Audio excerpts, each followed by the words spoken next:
Our next leader is going to have to draw from a history of authenticity, consistency, and real results.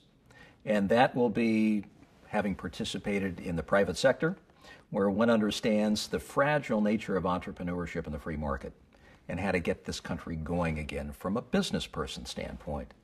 But I think it's also going to be very important for someone to have governed a state that has been successful in creating an environment for growth that has created jobs and expanded historically its economic foundation. Third, I think it's going to be very, very important to have somebody who understands the complex and confusing nature of our world, because it isn't getting any easier in this world. It's not going to get any more predictable. And to have someone who's actually been in the world and understands something of it and knows America's role in it, I think people are going to be very, very interested in.